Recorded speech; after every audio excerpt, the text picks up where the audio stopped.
Bem-vindos a mais um vídeo sobre análise bidimensional de variáveis quantitativas usando planilha eletrônica, no caso o Excel 2010.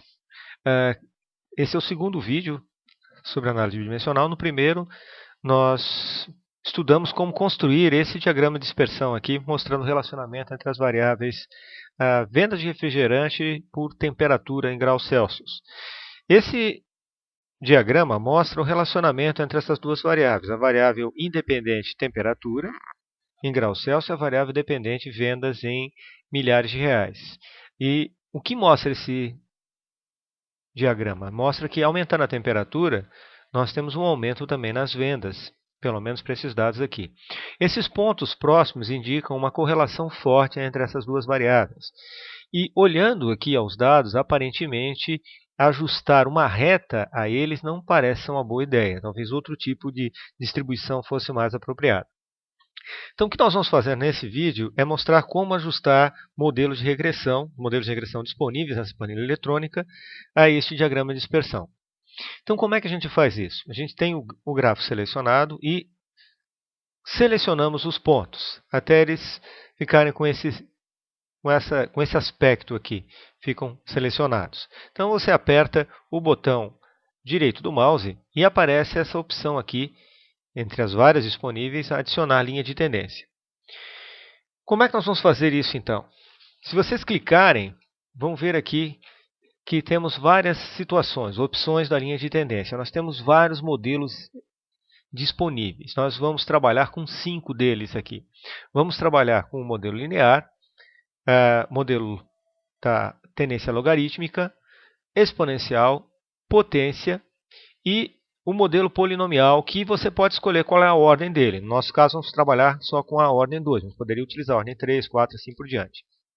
Aqui embaixo temos algumas outras observações. Se nós vamos colocar um nome personalizado para essa linha de tendência, ou vamos deixar automático, essa vai ser chamada linear série 1, ou ainda nós podemos avançar ou recuar, fazer previsão ou regressão dos valores dessa nossa linha. Quantos períodos você gostaria de fazer isso? Aqui embaixo também tem 3 informações interessantes. Se a gente vai definir a intersecção entre as duas variáveis, no caso eu vou deixar isso aqui desmarcado, e tem a opção de exibir equação no gráfico e exibir valor de r quadrado no gráfico. Essas duas aqui nós vamos deixar, certo? Vamos marcar aqui. Uma outra coisa que eu vou fazer é a cor da linha. Eu vou deixar a linha, o automático, essa linha vai ser preta, mas o estilo da linha, eu vou aumentar a largura dele. Ele está aqui em 0,75 pontos, eu vou passar para 1,25, para ficar mais marcado. Voltando então, modelo linear, eu vou acrescentar essas 5 aqui. Só não vou acrescentar de média móvel, porque essa é mais apropriada para dados de séries temporais. Não é o nosso caso aqui. Série temporal, uma série baseada que a variável independente é uma medida de tempo. Não é o caso, então eu vou trabalhar só com essas 5 aqui. Muito bem. Então, com isso pronto, vejam o que acontece. Automaticamente, o Excel traça a linha que eu escolhi, o modelo de tendência que eu escolhi, usando o método dos mínimos quadrados, ou seja, minimizando os quadrados dos desvios de cada ponto em relação a essa reta teórica. E ele faz tudo isso automaticamente. Existe todo um procedimento usando somatórios e tal. Se vocês procurarem lá no material, qualquer livro de análise de regressão, vai ter essa informação. E essa aqui, então, é a melhor reta possível para esses dados. Reparem que ela não está seguindo bem o comportamento dos dados. Por exemplo, para valores abaixo aqui de 29 graus Celsius, todos os pontos estão acima da linha. E esse comportamento se repete acima de 35 graus Celsius também. Então, aparentemente, visualmente, não existe um bom ajuste dessa reta aos dados. Aqui embaixo você tem o coeficiente de determinação, o r quadrado. Esse coeficiente dá uma ideia de quão bom é o ajuste dos dados a uma determinada curva. Ele varia entre 0 e 1. Quanto mais próximo de 1, melhor é o ajuste. Nesse caso aqui, ele dá um valor até elevado, próximo de 1. mas a gente vê visualmente que o ajuste não é muito apropriado. Vamos tentar colocar outras curvas para vocês entenderem o que eu estou falando aqui. Seleciono de novo os dados e agora eu peço para adicionar a linha de tendência, mas agora vou colocar, isso é minha decisão de fazer isso, colocar a logarítmica. E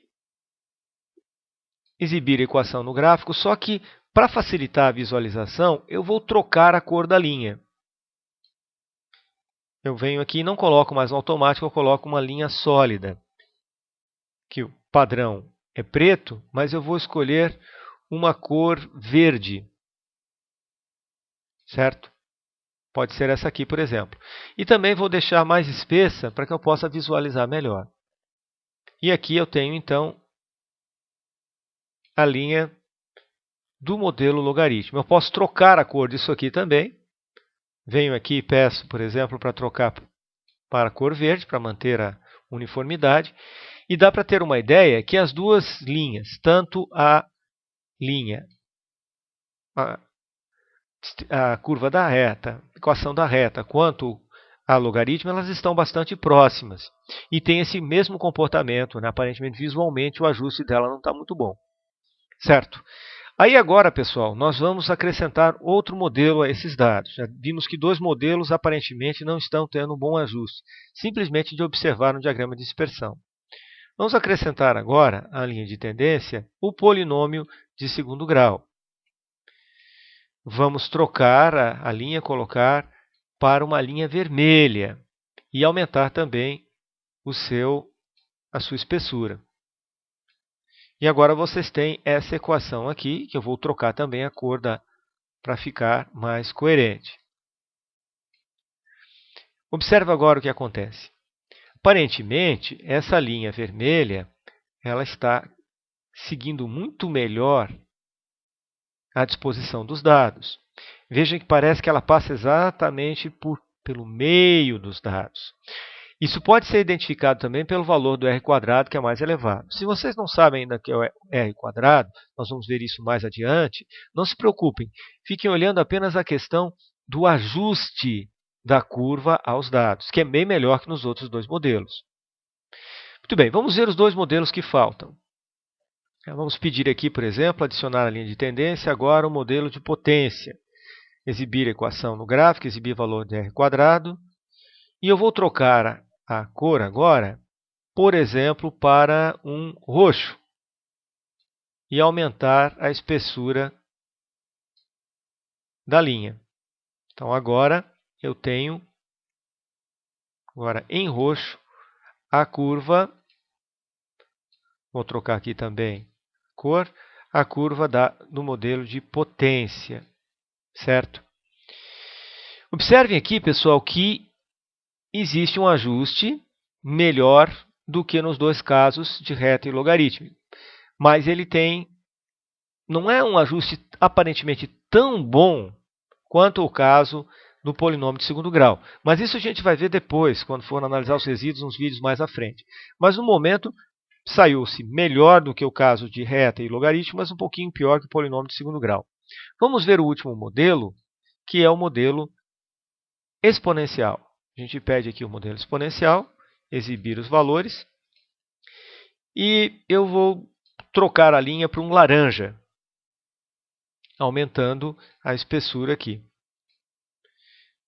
Então, trocando também a cor para laranja. Opa! Tem que selecionar tudo, senão ele não troca. Nós podemos ver também aqui pelo laranja, que o laranja está praticamente acompanhando a curva do modelo de potência. Tem um ajuste melhor que esses outros modelos aqui, mas aparentemente não tão bom visualmente falando do que o polinômio de segundo grau. Muito bem. O que nós precisamos fazer agora, pessoal, é avaliar qual desses modelos seriam mais apropriados para os nossos dados. Certo? Não dá para fazer análise só com base no r², porque as diferenças aqui são pequenas. O que se saiu pior foi o modelo aqui logarítmico. Os outros estão aqui, 0,85, 0,88, 0,89, 0,91. Mas visualmente, a gente poderia intuitivamente acreditar que o polinômio de segundo grau tem um melhor resultado. Só que isso pode dar margem a muita controvérsia. Nesse caso aqui está relativamente óbvio, mas nem sempre é assim. E tem uma outra questão. Se vocês forem trabalhar com mais de duas variáveis, não vai ser possível construir um diagrama desses. Então, quando vocês forem trabalhar com mais de uma variável, vocês provavelmente vão precisar utilizar a análise de resíduos, que nós vamos ver em outros vídeos mais à frente. Certo? Só puxar aqui do lado, para vocês perceberem melhor aqui o diagrama. Então, deu para perceber aqui que visualmente o modelo de reta não teve um bom ajuste. O polinômio de segundo grau também não. Os outros modelos tiveram um desempenho um pouco melhor. No próximo vídeo, nós vamos ver como é que a gente calcula as previsões usando esses modelos aqui e usando a variável temperatura, que será o valor de x aqui. Então, nós vamos construir as fórmulas no próximo vídeo. Então, obrigado e até lá.